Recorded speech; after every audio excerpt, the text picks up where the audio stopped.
All right, welcome everybody to Resident Ownership 101 with EB PREC. My name is Ojan. I'm the finance director at EB PREC and have been here since 2018. And we're doing this workshop because cooperative housing and limited equity are, complicated terms, and there's a bunch of different ways that you can do cooperatives and you can do limited equity. So we wanted to have this high-level overview of how EB PREC does it, followed by a Q&A and discussion.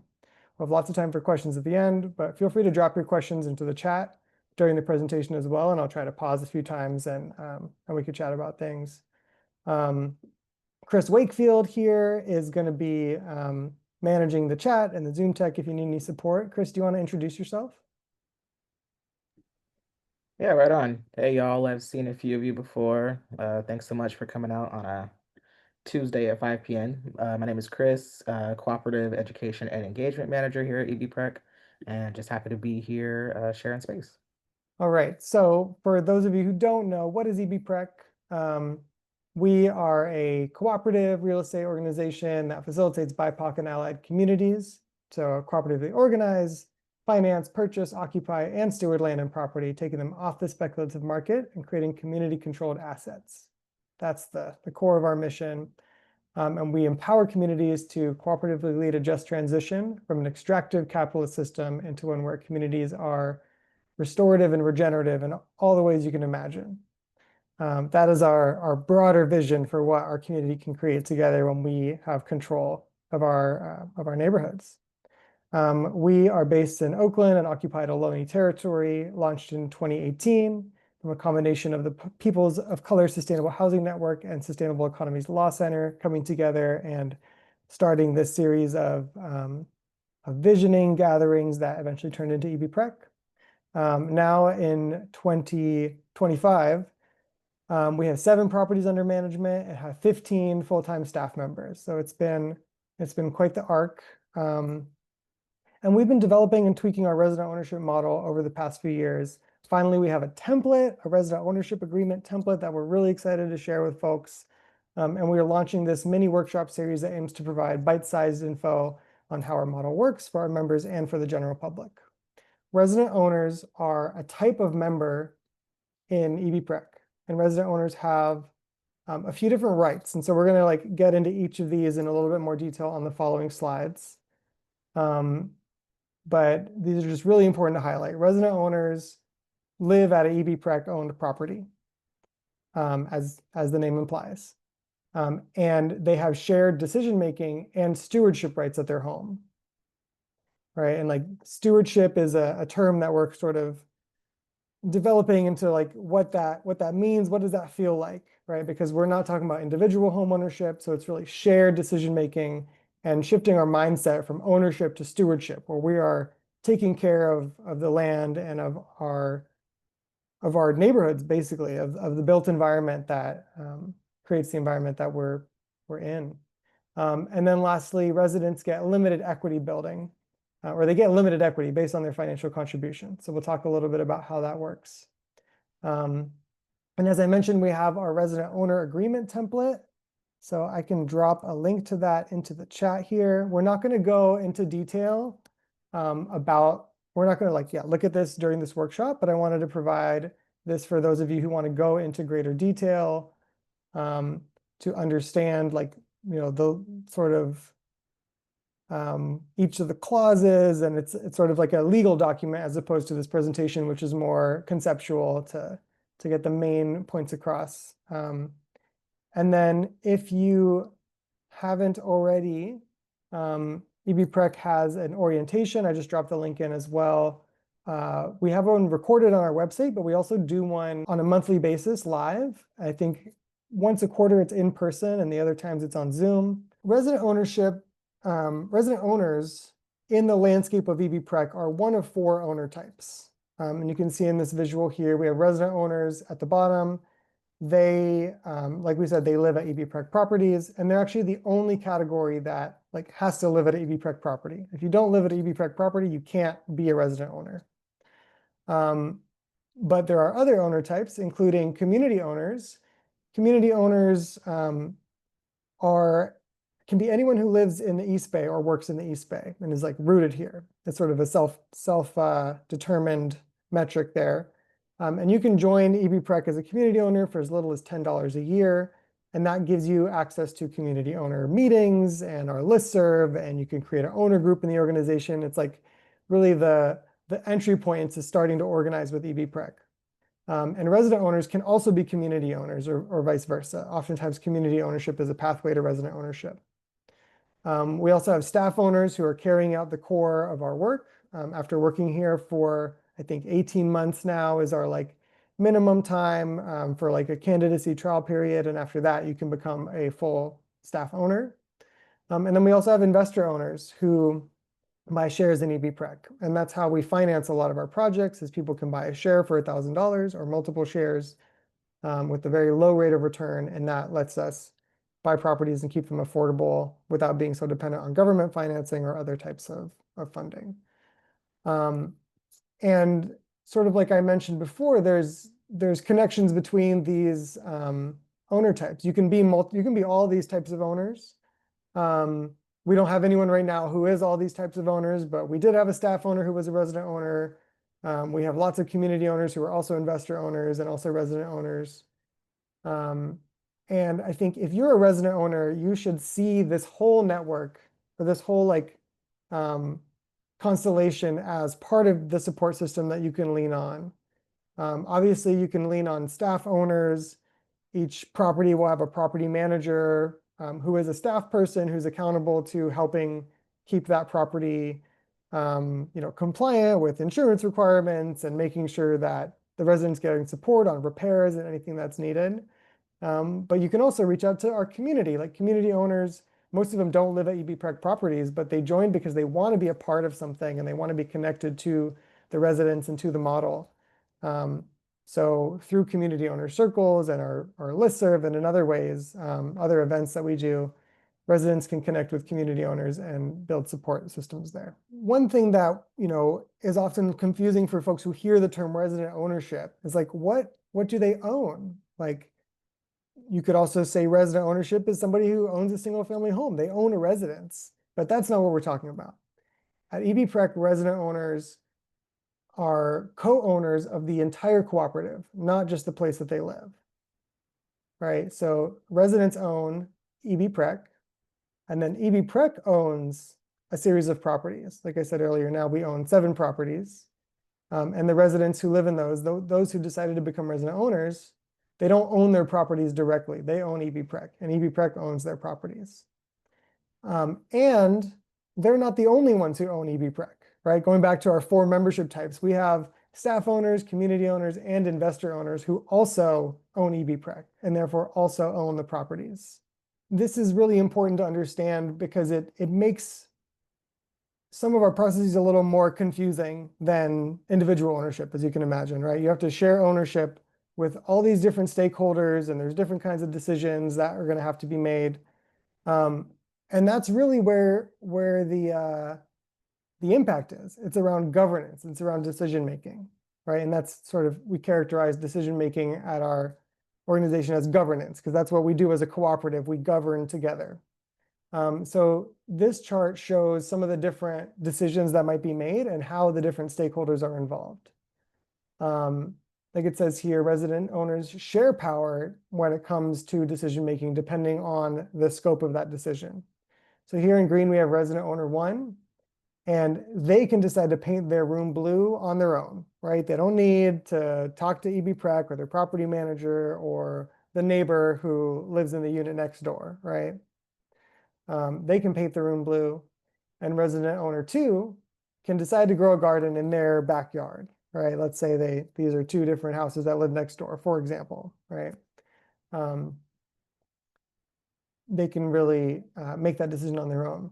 But now let's say these 2 residents are sharing space and there's a vacant room in their home. In order to pick a new housemate, these 2 residents have to work together to do that. And it's like, who's going to be impacted by this decision to bring in a new housemate, right? These are the 2 residents who are going to be impacted by that decision. Therefore, they need to work together to make that decision. Now, there's other times that the residents are going to need to work with EB PREC staff to make certain decisions. If the resident wants to use cooperative funds to replace an old deck, that's an instance where the resident is relying on resources from the cooperative at large to do something at their property. In that case, the staff is the steward of those cooperative funds. And so they need to work together to put together a proposal and do a little analysis of, okay, how much is it going to cost? Where's the money going to come from? How is it going to get paid back? Or is there grant funding for it? Or what is it, right? And then deciding how to do that. Even who are we going to hire? Is it something that we're going to do ourselves? Is there an outside contractor? I think this is an interesting example because if the resident owner decided they wanted to replace the deck on their own and not use cooperative funds, there still might be some instances where they would want to check in with cooperative staff, right? If there's some zoning or permitting issues that need to be processed, or if we need to submit a permit application, it might need a staff signature on it as a representative of the organization at large, for instance, or we might need to look at our insurance and make sure that our insurance covers that type of work. So there's a lot of considerations, right? It's like, who does this impact again?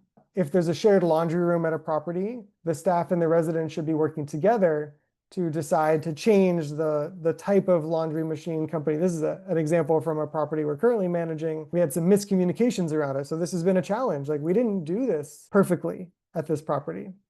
So that's why it's top of mind and made it into this chart. But that's an example of something that should really be collaborated on, because the residents are the ones primarily impacted by the laundry machine. But the way that these laundry machine services work is that they have a contract with the property owner, and that property owner is EB PREC, not the individual resident. And then the last example here in the middle is, let's say EB PREC is going to buy a new property.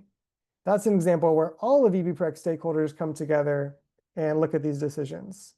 Usually at a certain point, staff puts together like a memo essentially, or a proposal, depending on where it came from, working with community owners or potential resident owners or whoever to purchase a property. And then we'll bring that to a community owner circle where resident owners and community owners can participate in a decision-making process around buying that property, as well as our board of directors. So I hope that helps illustrate the constraints and places where there's collaboration invited in these projects.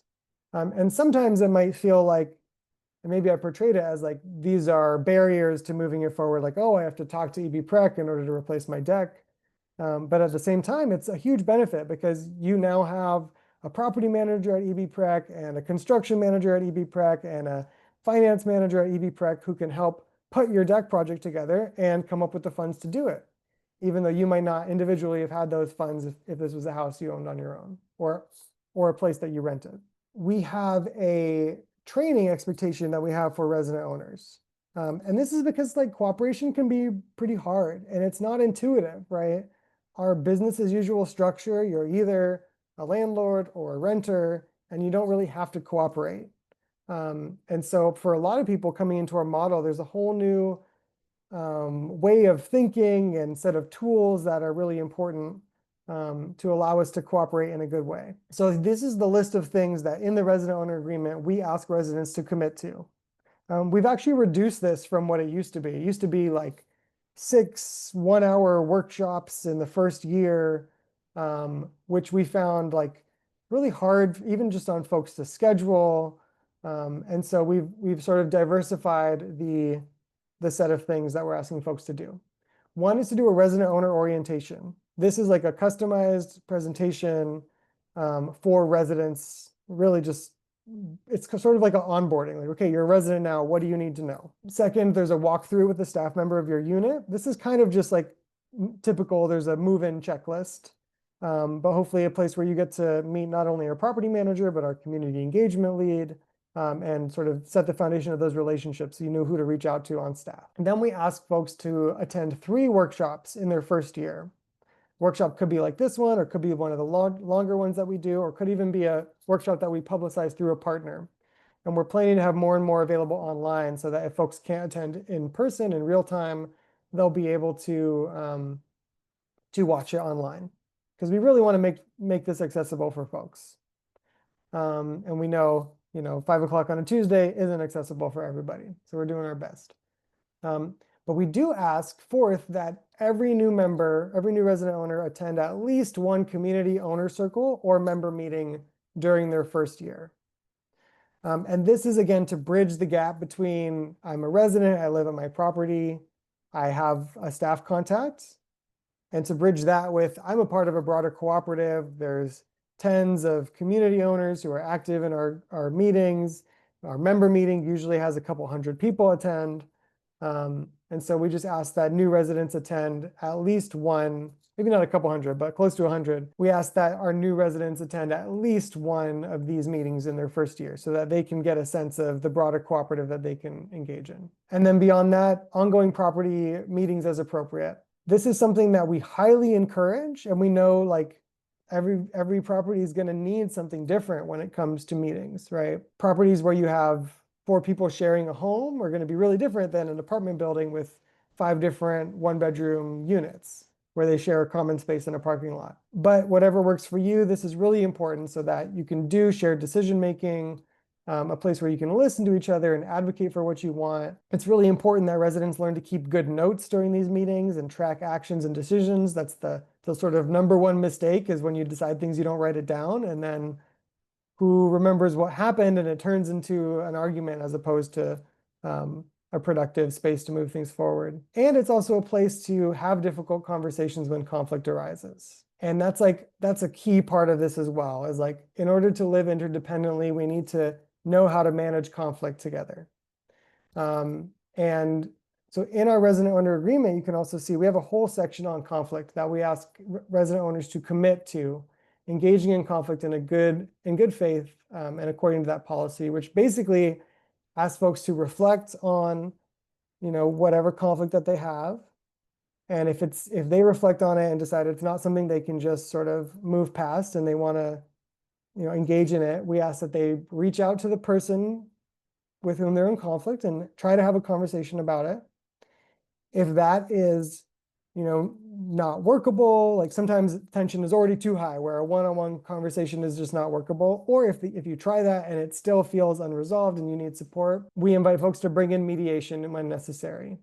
EB PREC staff can sometimes support, but we're not trained mediators, most of us. So we actually do have some funding set aside to help residents when this kind of issue arises, because there's never going to be a cooperative where there's no conflicts. And we want to be prepared ahead of time to support people. I think this is the number one thing that's going to bring a cooperative down or bring a shared housing project down, is when the individuals there just have interpersonal challenges and aren't able to move past them. We really ask that people don't ignore it and don't ignore each other. Again, this is a commitment that people make. If the residents talk and say, we can coexist, but let's just minimize our engagement, like that's okay in terms of like ignoring each other. But if one resident is trying to engage in conflict in a healthy way and the other engagement is just like MIA and not engaging and continuing to engage in whatever behavior is like not working for the project, that's like a big problem for us. Like, by joining a cooperative, we expect our residents to actually participate in cooperation, even when it gets hard. I know that's like one of the hardest things for any of us to do. Like, conflict can be really scary. And so we want to help people feel resourced to engage in conflict in a good way. I always tell people, over my years here at EB PREC, I've grown a lot personally and interpersonally because I've had to engage in conflict as opposed to ignoring conflict or just, deferring to the boss or whatever. Like, not having a hierarchical structure, but instead a cooperative structure actually has, invited us all to engage in conflict in a way that's helped us grow and navigate things a lot better, I believe. Okay, so what about expenses? How about the finances part of it? So the cooperative really counts on monthly payments from the residents to keep our properties going.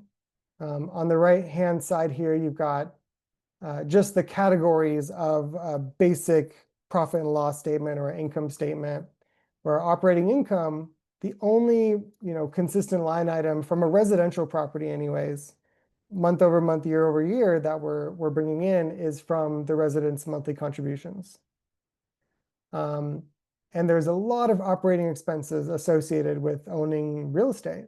Right? There's property taxes, there's property insurance, which, as you've probably heard, are like a really hot topic in California as fire risk goes on and rates go up depending on where you are, and different carriers are pulling out of the area. Depending on the situation, there could be a management fee or even a payroll fee. There's repairs and maintenance that we try to budget for in advance, but you don't know what they're going to be every year. Some years you might not have anything, and some years you might have a water leak that requires a lot of repairs.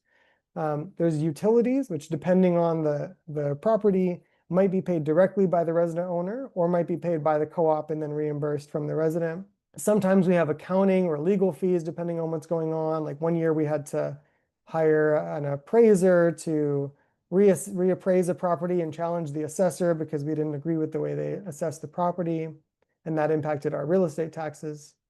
There's various licenses and permits, like there's like the rent board fees that you have to pay. Sometimes we have to pay to advertise units when they're vacant, lawn and groundskeeping. And then we always want to build up some reserves for the property as well over time. A roof typically lasts for 30 years if you're doing well, a shingle roof.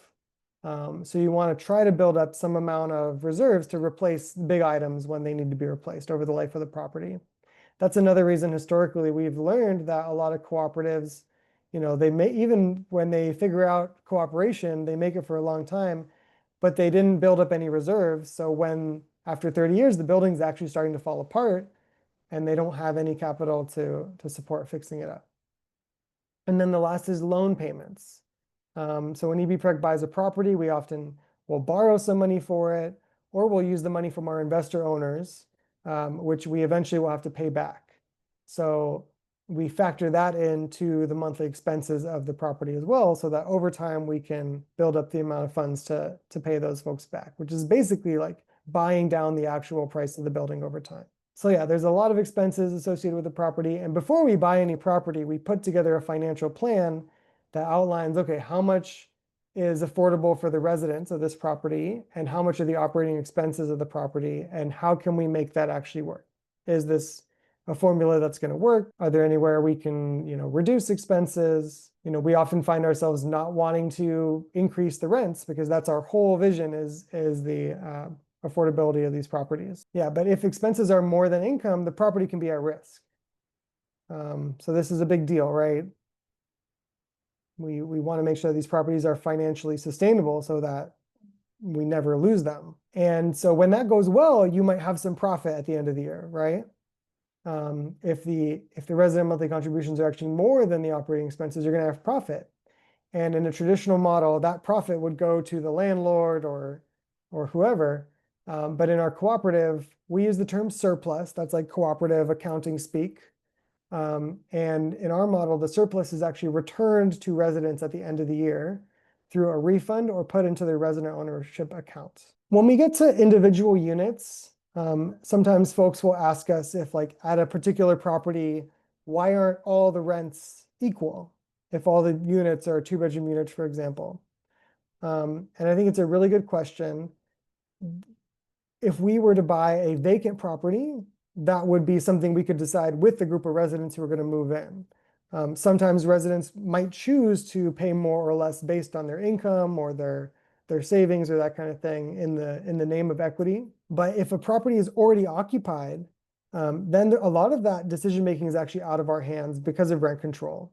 If the property was built before a certain year, all those units are under rent control. And so if you have some units that are at a certain point and some units that are way below it, and the residents might want to balance it out, it's actually illegal for us to do that because of rent control. And it's really a mixed blessing because in our model, residents are still protected by landlord-tenant law, even though they're co-owners of EB PREC, because they don't own their unit directly and EB PREC owns their unit. The tenants or the resident owners are still protected as renters under landlord-tenant law. So just cause for eviction and all this stuff is still a protection for them, including rent control. which is great in a lot of ways, but with that particular question of why can't we even out the rents, that's often what's tying our hands. The other thing that I'll note, which is different from our model versus some other limited equity models, is that there's no down payment required by residents. This sort of resident monthly contributions that you see here, that is the financial contribution from residents. They don't have to come up with 20% down in order to buy the property. That's where the cooperative at large comes in with our investor owners and the other loans that we might get for a particular property. So that we're really trying to reduce the barrier to becoming a resident owner. If you lived at a property that we decided to buy, without any change in the amount you have to pay every month, you can become a resident owner and start building limited equity. So in addition to the surplus I mentioned on the last slide, which is like the quote unquote profit, resident owners build limited equity as well. So in this chart, for example, we're pretending here that EB PREC buys a property for $1 million, right? That's this total chart here. And over the course of 30 years, we basically pay down the loan on that property. Let's say at first we had $1 million loan. And in blue here, we're showing how much of the equity the resident is earning. And in the red here, we're showing how much of the equity the cooperative is earning. You can see over time, the combination of both of those pays down the entire loan.